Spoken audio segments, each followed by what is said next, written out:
പുതിയൊരു വീഡിയോയിലേക്ക് എല്ലാ മാന്യ പ്രേക്ഷകർക്കും സ്വാഗതം. ഇനി ഞാൻ നിങ്ങളുമായി പങ്കുവെക്കുന്ന അപ്ഡേറ്റ് ദി റോക്കിൻ്റെ പഴയ ക്യാരക്ടറിലേക്ക് WWE തിരികെ പോകുകയാണ് എന്നുള്ളതിനെ സംബന്ധിച്ച് നമുക്കൊരു ഹ്യൂജ് അപ്ഡേറ്റ് ലഭിച്ചിട്ടുണ്ട്.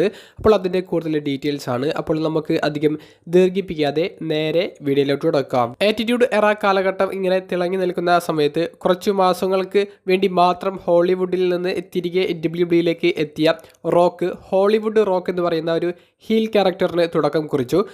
റോക്കിന് അദ്ദേഹം ഫേസ് റെസ്ലറായി നിൽക്കുന്ന ഒരു സമയത്ത് കാണികളുടെ ഭാഗത്ത് നിന്ന് വലിയ രീതിയിലുള്ള കൂവലൊക്കെ കിട്ടിയതിന് ശേഷമാണ് ഹോളിവുഡ് റോക്ക് എന്നുള്ളൊരു രീതിയിൽ പുതിയൊരു ക്യാരക്ടറിലൂടെ റോക്കിനെ തിരികെ കൊണ്ടുവന്നാൽ എങ്ങനെയിരിക്കും എന്നുള്ളൊരു പ്ലാൻ ക്രിയേറ്റീവ് ടീമിൻ്റെ തലയിൽ ഉദിക്കുന്നതും പിന്നീട് ഹോളിവുഡ് റോക്ക് എന്നുള്ളൊരു നിലയിൽ ഒരു ഹീൽ റെസ്ലറാക്കി റോക്കിനെ കൊണ്ടുവരുന്നതും.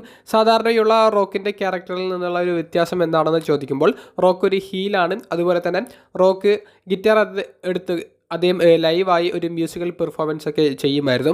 അത്ര വലിയ ഒരു കുറേയധികം കാലം നീണ്ടു നിന്ന ഒരു ക്യാരക്ടറൊന്നുമല്ല, കുറച്ച് മാസങ്ങൾ മാത്രമേ ഉണ്ടായിരുന്നുള്ളൂ.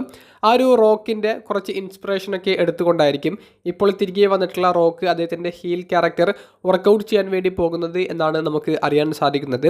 അതായത് പൊതുവെ നമ്മൾ കണ്ടുവരുന്ന ഒരു ഹീൽ റെസ്ലറിൽ നിന്ന് മാറി ഒരു ക്യാരക്ടറൊക്കെ ക്രിയേറ്റ് ചെയ്തിട്ടുള്ള റോക്കിനെയായിരിക്കും നമുക്ക് ഇപ്രാവശ്യം കാണാൻ സാധിക്കുക. അപ്പോൾ അദ്ദേഹം ഒരു ഹോളിവുഡ് സ്റ്റാറാണ്. അതായത് പണ്ട് ഹോളിവുഡ് റോക്ക് എന്ന് പറയുന്ന ആ ഒരു ക്യാരക്ടർ തുടങ്ങിയ ആ സമയത്തുണ്ടായിരുന്നേക്കാൾ വലിയൊരു സ്റ്റാർഡം നിലവിൽ അദ്ദേഹത്തിന് ലോകത്ത് ലഭിക്കുന്നുണ്ട്. അപ്പോൾ ആ ഒരു സ്റ്റാർഡം ഒക്കെ യൂസ് ചെയ്യാൻ പോകുന്ന ഒരു ക്യാരക്ടർ ആയിരിക്കും നമുക്ക് കാണാൻ സാധിക്കുക. അത്തരത്തിലുള്ള പ്രൊമോസ് ആയിരിക്കും റോക്കിൻ്റെ ഭാഗത്ത് നിന്ന് കാണാൻ സാധിക്കുക. അതേ ഒരു സമയത്ത് തന്നെ ബ്ലഡ് ലൈനെ സപ്പോർട്ട് ചെയ്തിട്ടുള്ള റോക്കിനെയും ആയിരിക്കും നമുക്ക് കാണാൻ സാധിക്കുക. അത്തരത്തിലുള്ള ഒരു അപ്ഡേറ്റ്സ് ആണ് റസിൽ വോട്സ് എന്ന് പറയുന്ന ട്വിറ്റർ ഹാൻഡിൽ നിലവിൽ അപ്ഡേറ്റ് ചെയ്യുന്നത്. കൂടാതെ കോഡി റോഡ്സിൻ്റെ ഫാൻസിനെ കോഡി ക്രൈ ബേബീസ് എന്ന് പറഞ്ഞുകൊണ്ട് റോക്ക് കളിയാക്കിയിരുന്നു. അത് സോഷ്യൽ മീഡിയയിൽ വലിയൊരു തരംഗം സൃഷ്ടിച്ച ഒരു ക്യാച്ച് പ്രൈസ് ആയിരുന്നു. ആ ഒരു രീതിയിൽ മെർച്ചൻഡൈസുകളും WWE പുറത്തേക്ക് ഇറക്കാൻ പോകുകയാണെന്നാണ് നമുക്ക് അറിയാൻ സാധിക്കുന്നത്.